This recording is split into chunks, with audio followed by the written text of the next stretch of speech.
All right, guys, before we get to our next topic, we got to tell you about our sponsor, Rocket Money. Did Rocket Money help you find any subscriptions you forgot about or that you were paying for twice? It's definitely happened to me.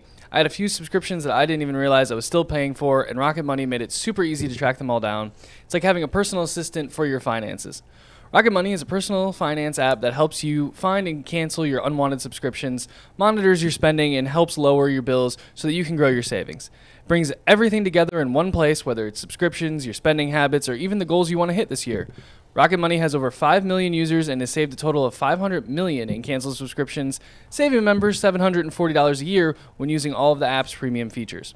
So go ahead, cancel your unwanted subscriptions, and reach your financial goals faster with Rocket Money. Go to rocketmoney.com/lockedon today. That's rocketmoney.com/lockedon. rocketmoney.com/lockedon.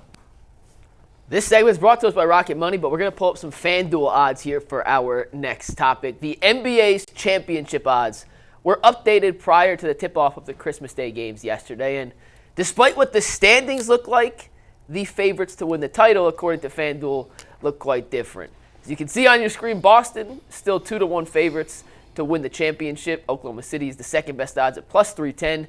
The Knicks have a 10-1 odds. Denver, Dallas, Phoenix all listed at 16-1. And the Cavaliers, currently with the best record in basketball, have the seventh best odds according to FanDuel at 17-1. G. Bush. You see that graphic, and you see Cleveland with 17-1 odds to win the championship, despite having the best record in basketball through the first 31 games of the season. Put 100 on it. What are you doing with this? Are they still being disrespected, or is this a great opportunity? Man, it's all love, man. I'm glad. A shout out to them. I like them odds.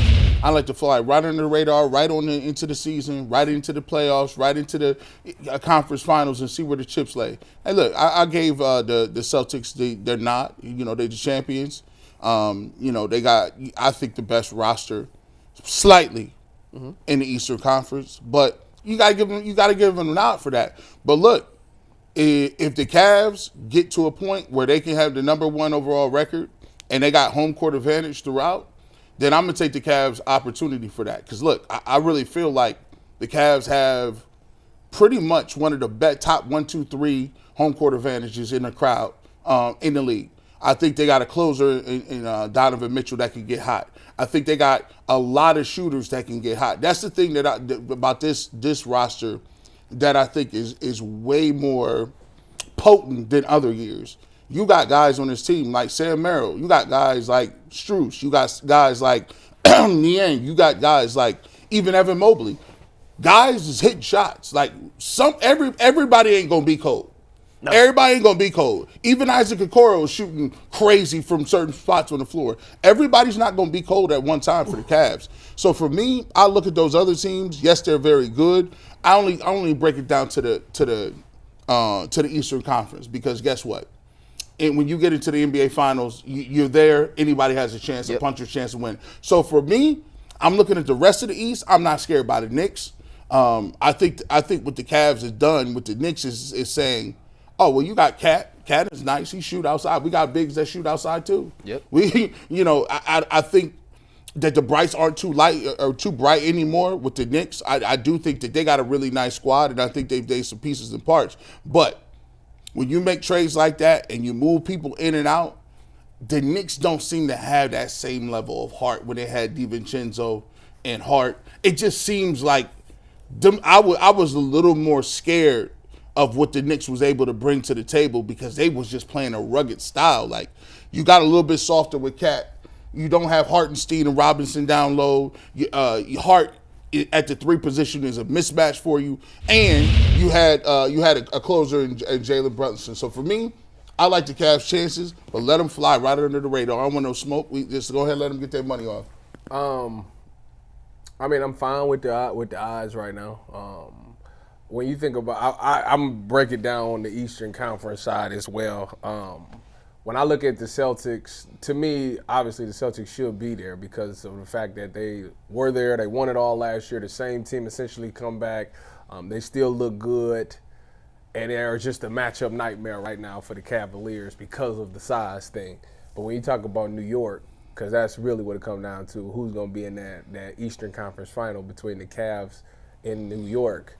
The reason New York the reason why New York, to me, is ahead of the Cavs on this is because in the playoffs, we still don't know what the Cavs, especially down low, is going to do. Now, Evan had some moments last year against the Celtics where he looked really good. Played really well in that his series. last couple of games was like, all right, When Donovan went out, yeah, you all right, you can do this.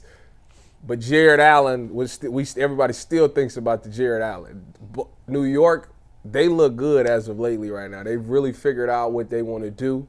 The only thing that the Cavs got over them is the guys that's coming off the bench. But can we count? Is that what's going to happen in the playoffs? Like, that's the thing. Like, we're talking about George Niang looked good this year, but George Niang was unplayable last year in the playoffs. Isaac Okoro's hitting threes this year, but Isaac Okoro couldn't hit a thing in the playoffs. So, like, right now, it's so hard to be like, you know what? They're going to do good when the playoffs come around.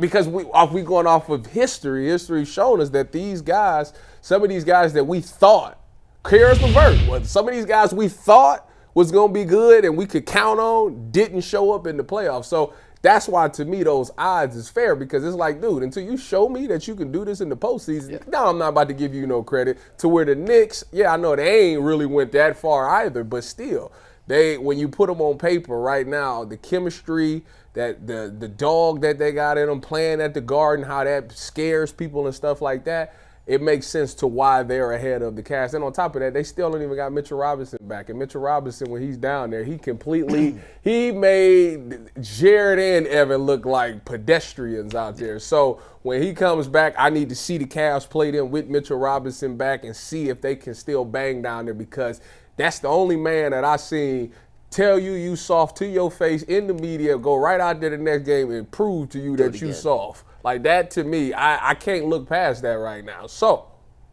that's why the odds seem fair to me. And pull up the odds for me real quick because I want to make a very, very clear and concise point on this. The betting odds are not a direct representation of the current status of the NBA. They bet, and FanDuel puts together these odds based on who they think will bet, what they think they can make, and how they can make money. So just because you see the Cavs with the 7th best odds to win the championship, right, doesn't mean the NBA and the people who watch the NBA believe the Cavs are the 7th best team. NBA.com just put out their power rankings. Guess who's the number 1 team in the NBA.com power rankings? The Cleveland Cavaliers. And instead of being disrespected at seeing the Cavs at 17-1, if you believe the Cavs can legitimately win a championship this year, throw 100 on it. Put some money on it. This is an incredible opportunity for you to cash out. If you think the Celtics can win the championship, 2-1 odds, that's obviously plus money, but that's not a great return on investment. The Cavs are one of the few teams that I truly believe can win it all this year. And I got some stats to show you in 1 second to back that up. And 17-1, they're still being considered a long shot. I promise you guys, all the playoff concerns are valid. And to Davis's point, we do have to see some certain guys perform when the lights are brightest to know they can do it consistently in the playoffs. But right now, there is nothing on paper about this Cavaliers team that's fluky. The record is legit. The contributors is real. The fact that Kenny Atkinson has gotten the most out of all these guys matters. And at 17-1, throw $10, you win 170. Throw $100 if you can, win 1,700. I'm not saying the Cavs are going to win the championship, but they're certainly in that top-tier class of teams that could win. And if you're getting long shot odds on a top-tier team, it's an incredible opportunity. Here's this for a stat. 44 of the last 45 NBA champions, so dating all the way back to 1980, have had 2 things in common. 1, they were top 8 in the league in either offensive or defensive rating, and they were no lower than 18th in the other. So a top elite offense or defense, and then a middle of the pack, one or the other. The Cavs this season ranked 2nd in offensive rating and 12th in defensive rating, right in the constructs of the historical data that shows us there are only a few teams each year that could win a championship. The Cavs are in that category. And at 17-1, I already sprinkled some money on it this morning. So why not? So do you know where the Knicks and the Celtics are? I do. I did that research. I can pull it up for you. Look at you, man. You overachiever, you. Must be the glasses. That's what I do. Okay, who do you want? Which teams? The Celtics and the Knicks is the only 2 that I... The Knicks are not in that...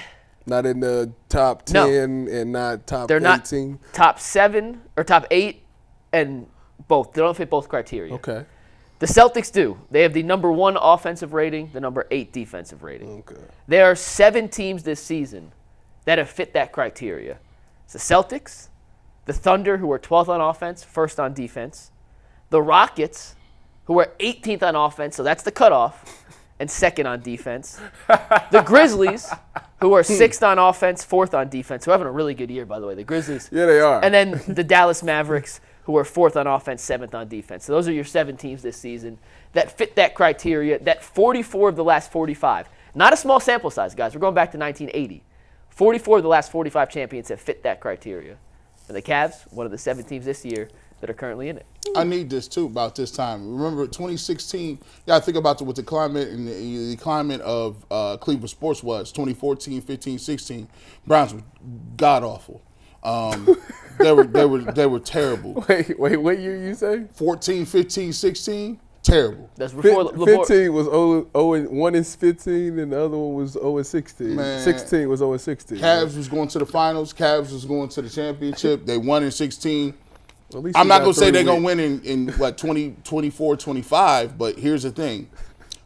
We need a nice little distraction between now and whenever football starts. Guardians is trading all their players away. You need a spark. Yeah.